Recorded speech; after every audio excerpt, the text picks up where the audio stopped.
और आगाज करेंगे बिहार की बड़ी और अहम खबरों के साथ।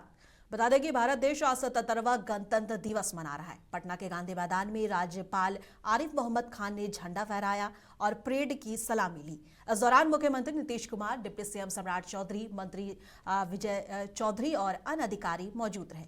इस दौरान गांधी मैदान में 12 विभागों की झांकियां भी निकाली गई। कार्यक्रम को लेकर जिला प्रशासन की तरफ से सुरक्षा को लेकर पुख्ता इंतजाम किए गए थे। गांधी मैदान पहुंचने से पहले मुख्यमंत्री नीतीश कुमार ने सीएम आवास में झंडा फहराया, साथ ही झंडे को सलामी दी और डिप्टी सीएम विजय कुमार सिन्हा ने भी अपने सरकारी आवास 3 स्टैंड रोड पर झंडा फहराया। वहीं 26 जनवरी के अवसर पर राजधानी पटना में ट्रैफिक व्यवस्था में बड़ा बदलाव किया गया। जिला प्रशासन की ओर से इसके लिए विशेष ट्रैफिक प्लान भी जारी किया गया था।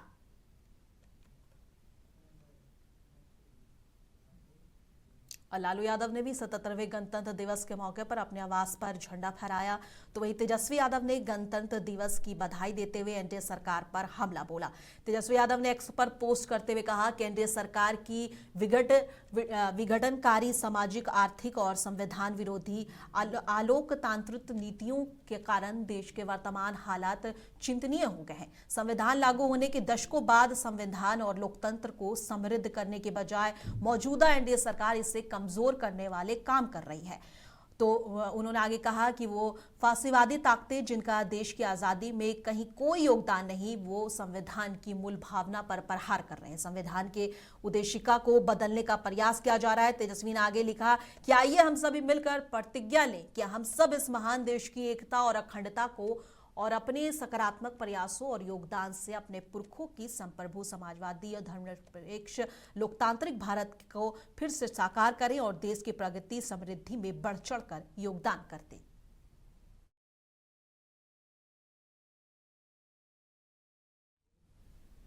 और पटना के शंभू गर्ल्स हॉस्टल से जुड़ा मामला अब लगातार तूल पकड़ता जा रहा है। मामले में एसआईटी के बाद अब सीआईटी की एंट्री हो गई है और सीआईटी की एफएसएल फॉरेंसिक साइंस लैबोरेटरी अपने दल बल के साथ शंभू गर्ल्स हॉस्टल पहुंचे और घटनास्थल का गहन निरीक्षण किया जा रहा है। बता दें कि पटना के शंभू गर्ल्स हॉस्टल में नीट की छात्रा के साथ हुए कथित रेप और मौत के मामले में जांच में बड़ा मोड़ सामने आया है। घटना के बाद पुलिस प्रशासन और एसआईटी लगातार जांच में जुटा हुआ था। इसी बीच फॉरेंसिक टीम ने शनिवार को एसआईटी को अपनी जांच रिपोर्ट सौंप दी, जिसमें छात्रा के कपड़े पर स्पर्म की पुष्टि की गई है और फॉरेंसिक रिपोर्ट में भी स्पष्ट रूप से रेप की पुष्टि की गई है, जो इस केस को और गंभीर बना देती है।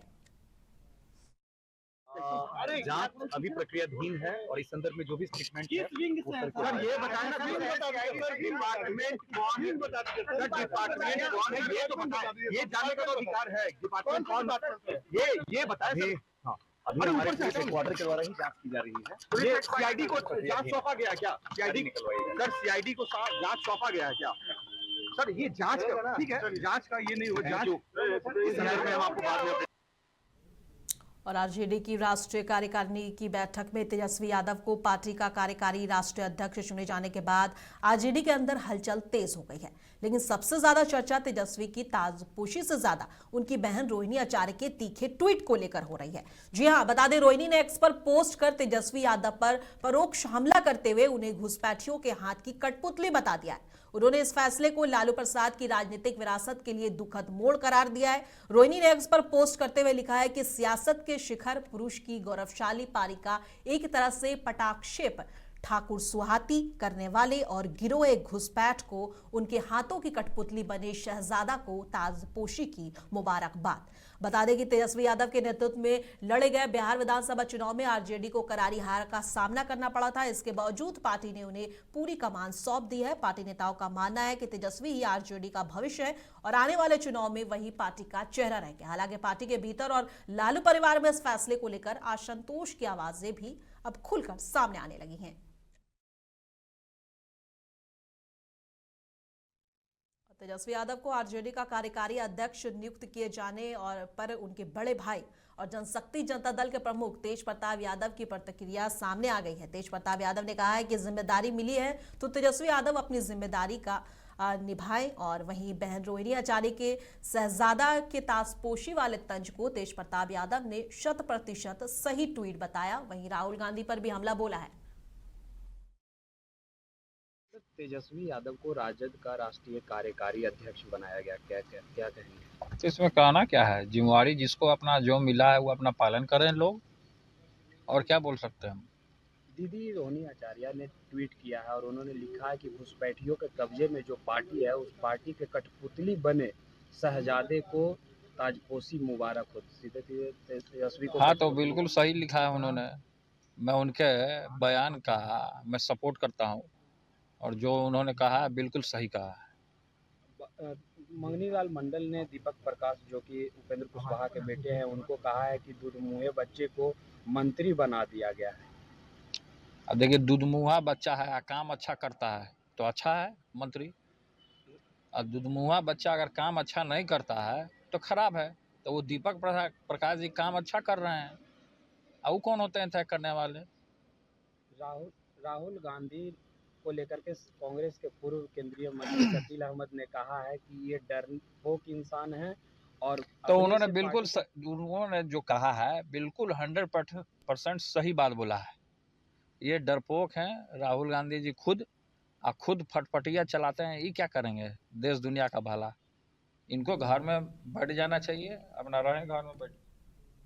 और आरजेडी नेता तेजस्वी यादव को राष्ट्रीय जनता दल का राष्ट्रीय कार्यकारी अध्यक्ष नियुक्त किए जाने पर जेडीयू नेता और राज्यसभा सांसद संजय झा ने इस पर तंज कसते हुए अपनी बात रखी है। उन्होंने कहा कि ये कोई नई बात नहीं है। आरजेडी में सारे उच्च स्तरीय पोस्ट पहले से लालू यादव के घर वालों के लिए फिक्स हैं। इसके साथ ही संजय झा ने नीतीश कुमार की समृद्धि यात्रा पर भी अपडेट देते हुए कहा कि नीतीश कुमार युवाओं को रोजगार के कई सौगात देने जा रहे हैं। इसमें क्या खबर है, आप ही बताइए। कि कोई खबर है जब पार्टी ही परिवार की है, अब परिवार में ही सब कुछ रहना तो ऑब्वियस है आपस में ही सब चलना है। किसी वर्कर या किसी नेता को थोड़े वहाँ पे कोई जगह मिलता है, इसलिए कोई ऐसा खबर नहीं। सर रोहिणी आचार्य ने ट्वीट किया और लिखा है कठपुतली बने शहजादा को ताजपोशी मुबारक।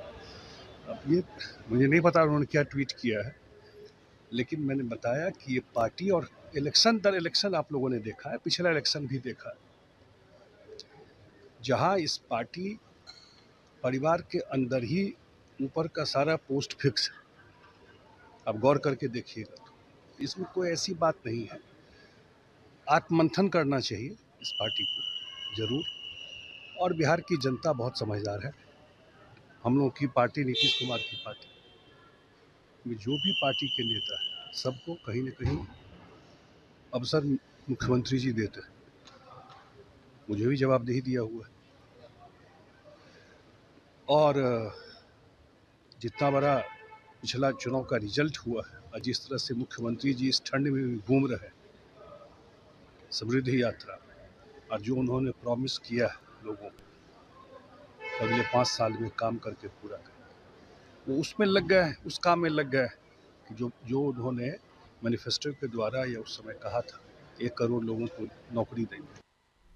और उप मुख्यमंत्री सम्राट चौधरी ने मुंगेर में एक मंच से खिताब करने के दौरान पहली बार जहानाबाद में हुए नीट छात्रा की मौत पर खुलकर बोला। डिप्टी सीएम ने कहा कि पुलिस स्वतंत्र जांच कर रही है, दोषियों को बख्शा नहीं जाएगा। वहीं उन्होंने साफ किया है कि बिहार में रेपिस्ट को माला नहीं पहनाने देंगे, बल्कि माला चढ़वाएंगे। भी धीरे धीरे साफ है।